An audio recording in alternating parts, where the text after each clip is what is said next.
Can you be mad and mad at the same time? Get that stuff out of here. It's Southwest Bias.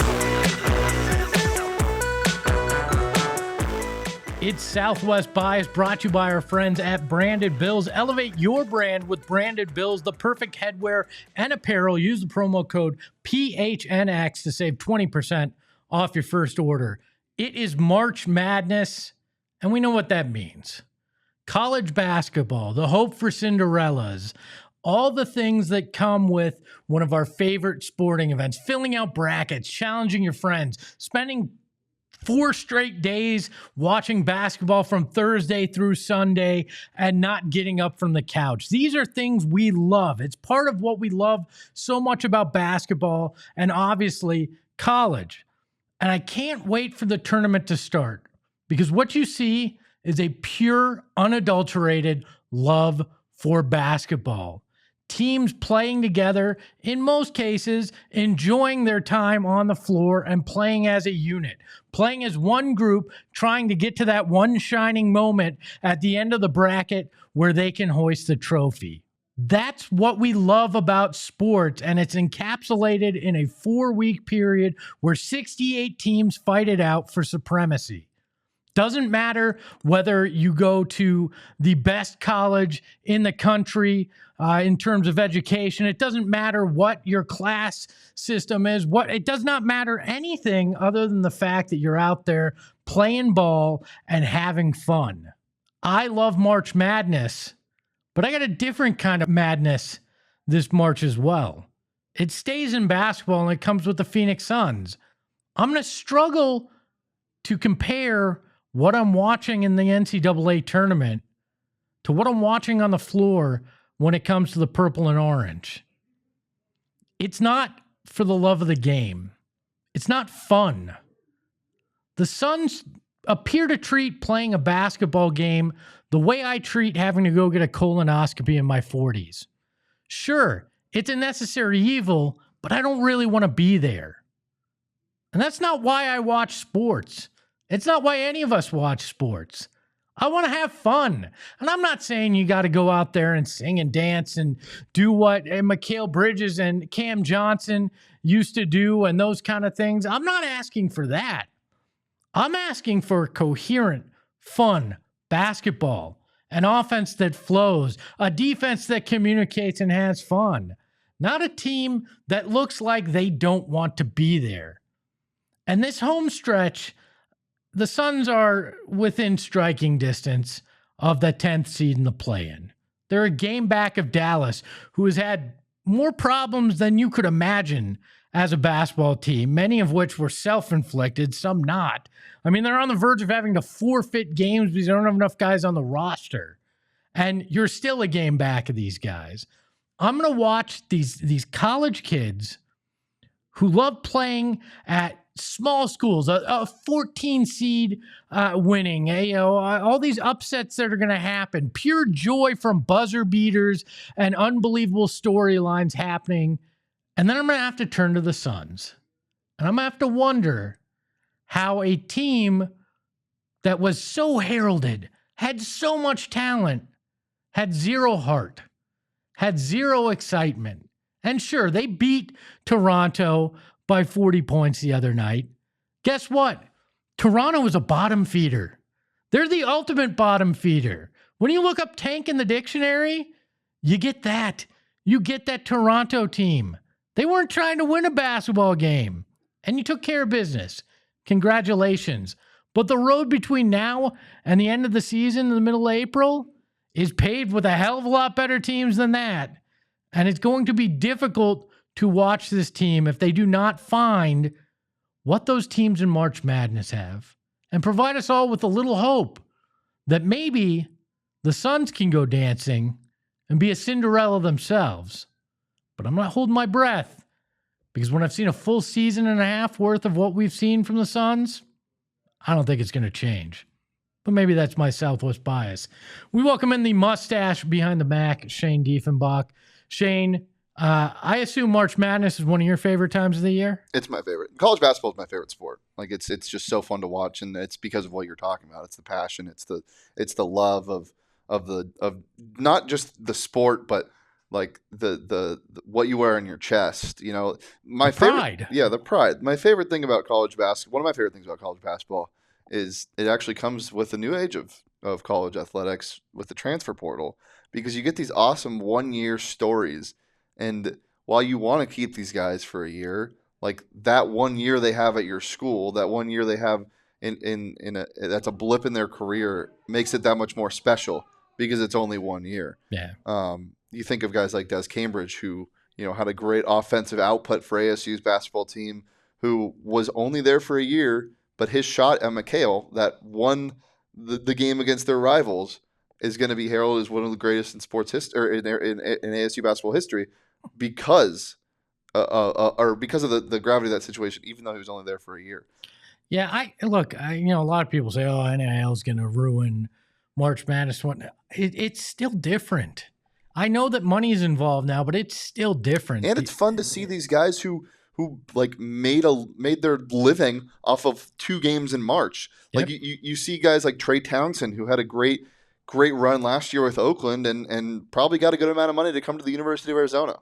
Yeah, I mean, and it's these mid-majors making surprise runs. Like, that's what we love about sports. I was watching the Timberwolves game last night, where they lost to the Pacers, and Obi Toppin made a career high in threes. It was an unbelievable game. But the one thing I noticed is, and I know it's easier to have fun when you're on a winning streak like the Timberwolves were. I think they had won 8 straight. And Ant is such an emotional player, but they have so much fun. I mean, guys like Ant and Jeff Teague seeing like eye to eye, like they're just best friends when their careers couldn't be different. Jeff Teague's always this quiet player that, you know, or no, sorry, not Jeff Teague. Geez, Mike Conley. I was going to say, man, Jeff Teague's back? not still in the league. He's doing podcasting. Mike Conley, you know, it's quiet, but just always starred in his role. Ant is just the most like out there. I'm gonna talk to you. I'm gonna talk to your parents. Guy. I'm gonna tell you I'm the best player that's ever walked the planet. His role in what was the movie Hustle? Was that what it's called? Oh, yeah. Is just who he is.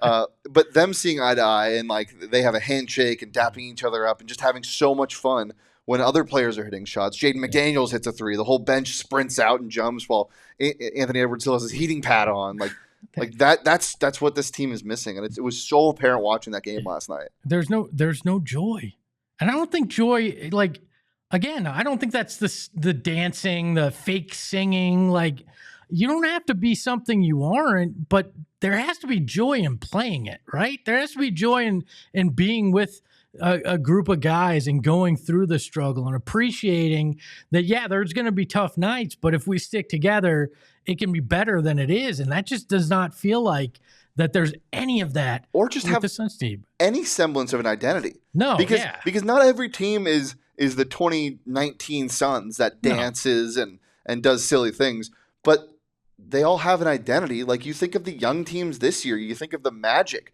They're a pretty buttoned up team for being so young, and that's who they are. You think of people like the bad boy Pistons. They weren't jumping around dancing, but they had an identity. They had a purpose. They knew what they were doing night in and night out. And the Suns team doesn't have any working together. Yes. Like, even though they were bad boys to the opponent, they were guys that had a coherent locker, a group that played together for each other, and it doesn't feel like that's where we're at with the Phoenix Suns. And I don't think that's too much to ask as a fan, to want to see that, to want these guys to feel like they want to be there, right? Like that feels like the bare minimum is coming to the arena and looking like you want to be there. And you saw flashes of it with the young guys last night, and Devin Booker out there with Oso Ighodaro and Ryan Dunn. Like, you saw flashes of it against Toronto on Monday night, but that's it. We're just seeing flashes. I want joy like you see in the tournament, a sense of purpose and enjoyment that you get from college basketball, and we've gotten from the NBA before here in the city. I don't think it's too much to ask. On the other side of the break, we're going to catch up with Paul Coro, my former colleague when it came to the Phoenix Suns, now covering GCU, 2 teams, their men's and women's teams, that are set to show us what joy is about and maybe pull off an upset this March. Back to tell you about All Pro Shade Concepts. Now, I don't tell you guys about things just because, they've given me money. No, I use the products we talk about, and All Pro Shade Concepts is no different. They came out to my house to give me an estimate and kind of look at what things would be like with a shade in my backyard. It was fantastic. They were upfront. They show you exactly what it's going to cost. They show you samples of the materials that they're going to use, and they explain the entire process when they come out for their entire kind of quoting process. It was easy. And then a few weeks later, they came out and they installed the product of my wife's dreams to keep that shade in our house with this new shade that they installed. I love working with them. You'll love working with them too. Call 623-204-1476 or visit allproshadeconcepts.com to schedule your free estimate and tell them Espo sent you, and they'll ask who. You've probably seen these white Jaguars with the cameras on top and on the sides and probably wondered, what is this? Well, it's Waymo, and it is the ride of the future that's here in the present. It is an autonomous vehicle that will take you from point A to point B, and it is super easy to use. I love it because I can just get in, not have to deal with anything, listen to some music, and get from my home to work, from work to a event after work, or if I want to go to a spring training game and not have to worry about, hey, I'm gonna have a beer or two out there, how am I gonna get home? Nah, I use Waymo. It is that simple. Over 150,000 trips per week across San Francisco, Los Angeles, and Phoenix. They have done unbelievable things since 2025 when they were the first to offer this kind of ride technology. 40 million miles of real-world driving experience, enough to get from the moon and back over 80 times. So download the Waymo One app today and ride today. I am super excited to welcome in Lopes insider Paul Coro and my old friend from the dark days of our Suns coverage. Paul, how you doing out there at GCU? Living my best life.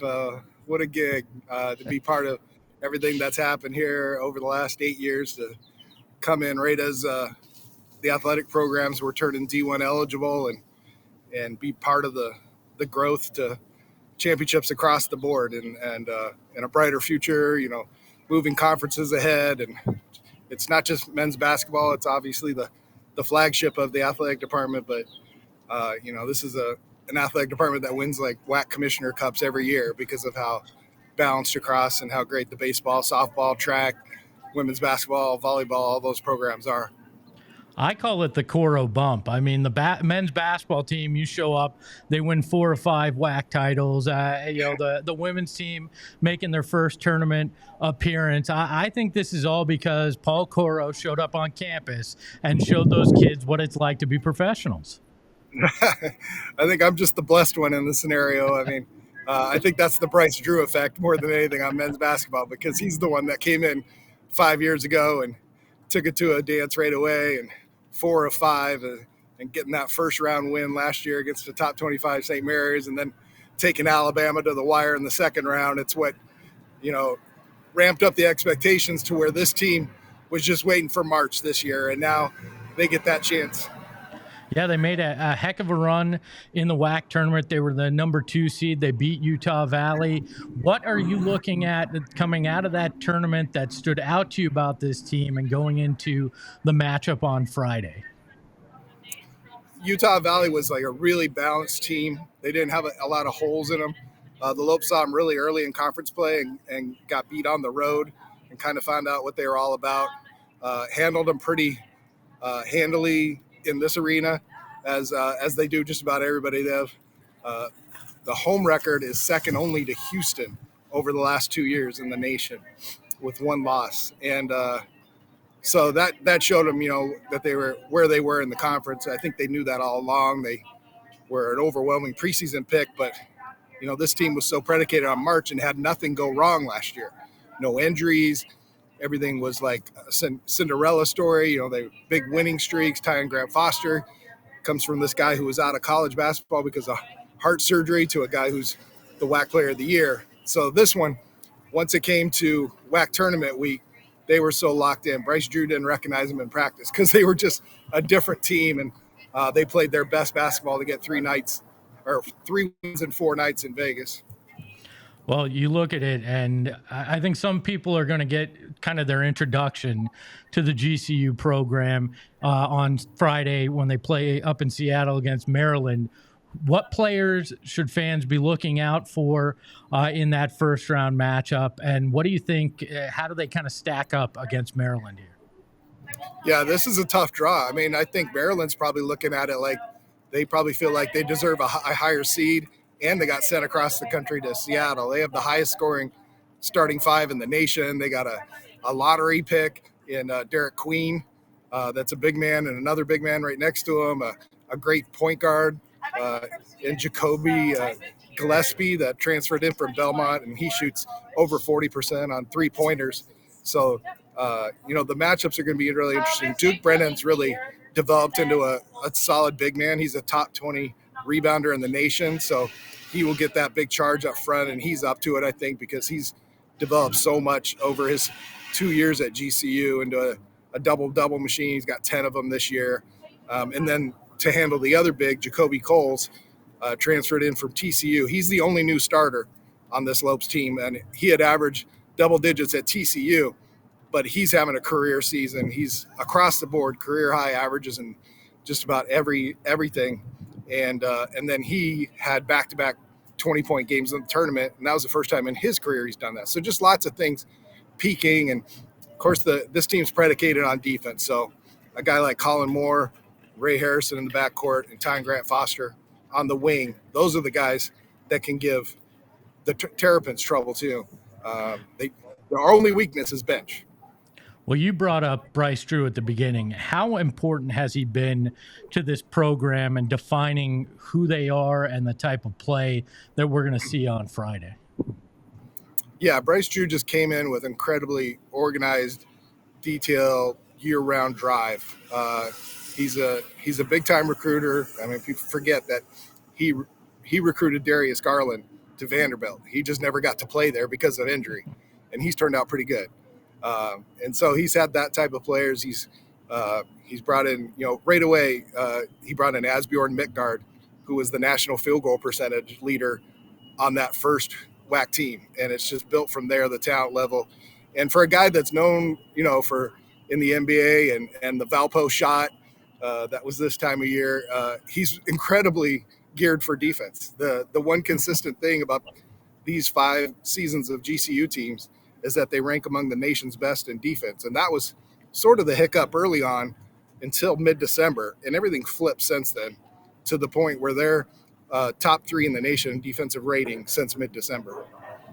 Well, we'd be remiss if we didn't talk about the women's team as well. The best record in the country, 32-2, 30-game win streak. Molly Miller is one of the most talked about women's coaches in the game right now. They also are the 13th seed. They're heading to Waco to face Baylor. Obviously, a very tough matchup for them. How has the season been for Molly Miller and her group, and how impressed have you been with them? Yeah, this is their breakthrough season. They get their first WAC tournament championship, first D1 tournament trip. And it's because she has a roster where the entire rotation is geared up for this season because it's their last. There's no doubt about having players locked in when they're going through their last season like they are. And they're deep. And Trinity Santonio became a player of the year. Tiara Brown, she was Molly Miller's first recruit. She was defensive player of the year. Alyssa Durazo Frescas is the best three-point shooter in the nation. If you go by anything, percentage, makes per game, she broke Becky Hammond's WAC record. Like, that's from 98 and a pretty decent name. She did it in Vegas, no less, so that was a pretty good fitting thing. But they just don't have holes, and they'll be tough. And then midseason, if anything, they needed some post help, and they added a player who had been out 2 years off of 2 knee surgeries. And she was a former Big West Defensive Player of the Year, Kristina Yeskiova. And so it just, like, how does a team that hot get better? And then they add a player that shores up maybe one little sliver of weakness. Now, Baylor is an incredible task. That's, they're big, and it's going to be probably a battle of wills on that one. Styles, the Lopes do a lot of ball pressure. They like to get up, down, get off shots, play quick. but they just don't know how to lose anymore. The last team they lost to was Oregon in November. Have you been around a coach that kind of brings the energy, infectious energy like Coach Miller? Because it seems like her players are so bought in to her. The fans seem to feed off of her as well. How much fun has it been to be around that as well this season? Yeah, what you see at the WAC tournament on camera and in celebrations is how she is in the middle of June in a summer workout. It's just, she's always high energy. She's, when she first got here, she was out there in the drills because she was trying to impart her system about defensive intensity. They're showing it. She's a former point guard, so she's got that grit that she talks about all the time. And, they started with that. Defensive pressure was the calling card of the program, and they got there quickly on a national basis for forcing turnovers. But then the entire weaponry has been enhanced to be a better offensive team, to add 3-point shooters, to have more nuances. All right. I know you're not in the prediction game, but how well set up are both of these teams to potentially pull the 13-4 upset on Friday and this weekend? I won't deny either one of them a shot. I mean, obviously, I think if you look around the nation, there's not a lot of people picking Grand Canyon on either side. I think last year there was a little bit more intrigue about the Grand Canyon St. Mary's matchup. Like, ooh, that might be trouble for St. Mary's. And you hear some people say that as well with Maryland, especially if you can get into their bench because they're so top heavy. But that top heavy scores 79 a game, so that's hard to overcome alone. But defense wins championships, and defense carries over this time of year when games are called differently. So and both of those programs are predicated on that. So they got a fighter's chance. Okay, I got to ask. Are you renting a Mustang while you're up in Seattle?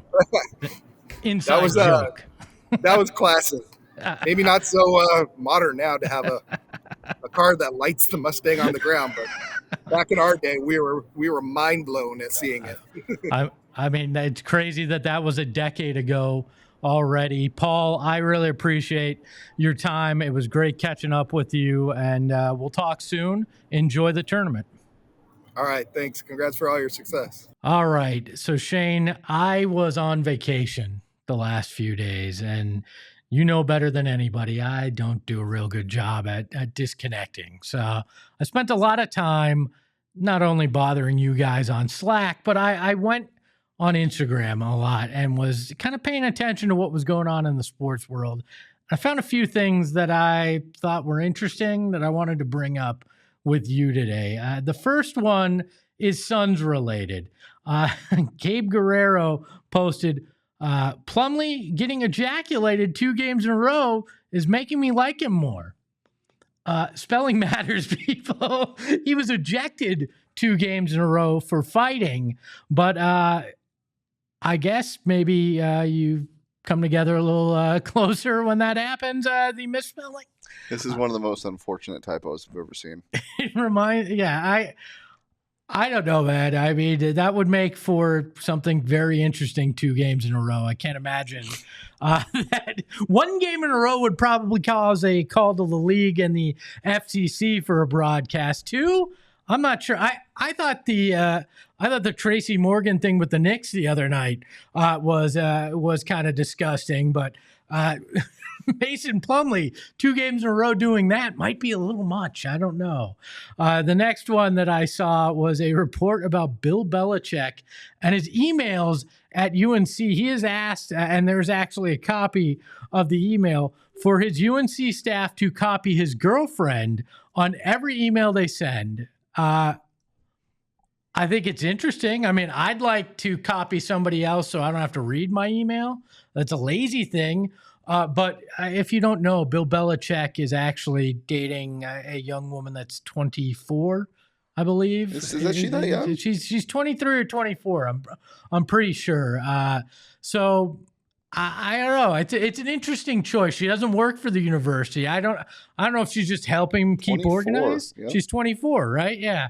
I mean, the other one I could have posted was him and his girlfriend on the beach, and he's doing the thing that you do with like a child. 4-year-old, Yes. where you put them up on your legs and they look like they're flying. It looked like, oh, it's nice that Grandpa's taking his granddaughter out for a nice afternoon, but at least she's helping with his emails.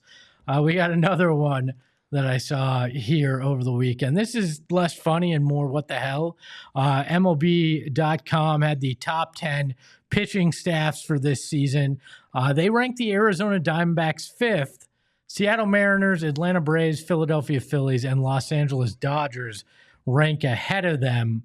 That seems pretty low to me for the Diamondbacks, especially when I would argue with Gallen and Burns, they have one of, if not the best 1-2 duo in baseball. Are you surprised 5 is where they're at? I'm surprised about the Braves and the Phillies.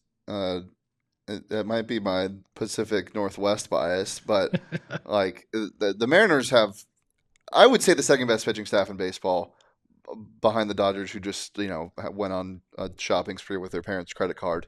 That rotation doesn't even make sense. It's disgusting. It's fantasy baseball. Yeah, it's BS. And they add Sasaki, who we don't know how good he's going to be, but he's probably going to be very good.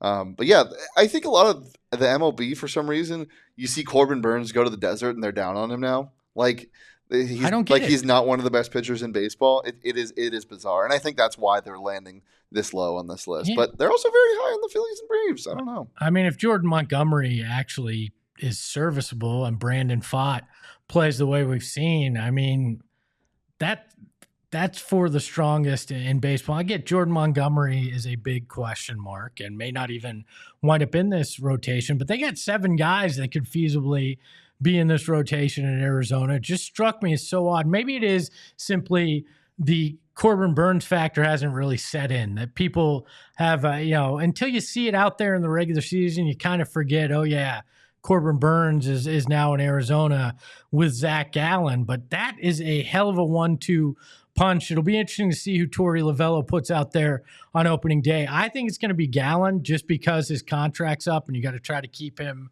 happy, but that'll be interesting to see where that nets out. Now, the last one of my sojourn through sports social. I'm in. You're totally in. It's a Michael Jordan shaped Cheeto that's up for auction. The bid starts at $336. It's kind of the Jumpman logo looking. First off, this Cheeto has more ass than Jordan has. There's a lot of padunkadunk. There's something going on. Maybe it's just the jersey fold. And maybe it's the shorts are bunched up. I don't know, but I only kind of see it. I mean, it kind of looks like it. Hear me out. All right, what's your take? Politics aside, we're gonna bring politics in this Cheeto thing. Does that not look like Donald Trump? It does. His head. It does look like Donald Trump's coif, his hair up there for sure. This is bizarre. You know what? You know what'd be a good venture? Starting a business, like a ghost business that we don't advertise that we do this, but creating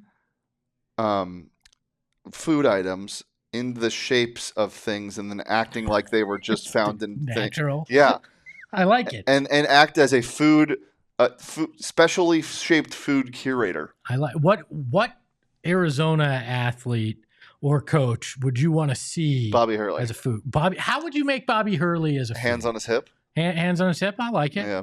I don't know how you do like Kenny Dillingham. I'm not sure what that looks like. Like I don't know how you figure that out. Devin Booker, maybe it's him laying down. Like, do you cut like a peanut butter and jelly sandwich to look like his laying down pose? Like, could work. There's all sorts of things you could do here. What I want to know though, would you eat that? Like, what do you do? What do you once do with buy it? Yeah, that? we were kind of talking about this off air before the show. I think you have to cover it in like epoxy or like, because people collect these things like which is so weird to me. I collect a lot of stupid stuff. But food shaped like athletes, not high on my list of things that I'm collecting. I would like the chip that was shaped like Jesus. I don't know if you saw that. I did see that. That was cool. I think you have to cover it in some type. Like you have to taxidermy it. Taxidermy. That's a great band name. Taxidermy Cheeto. That is. What genre does Taxidermy Cheeto play? Like yacht rock. I like it. You know what? All I saw when I was looking at the Jordan Cheeto though was all I heard was the Gatorade. Is it in you? Like, am I gonna eat it? And then is it in you? The Michael Jordan Cheeto. That is Southwest bias. We're gonna do weird things like that because it's my show and I just find stuff on the internet interesting sometimes. You can follow him, the mustache behind the Mac, at Shane Deef. You can follow me at Espone. You can find everything about the show at PHNX_sports. So until next time, ahoy hoy.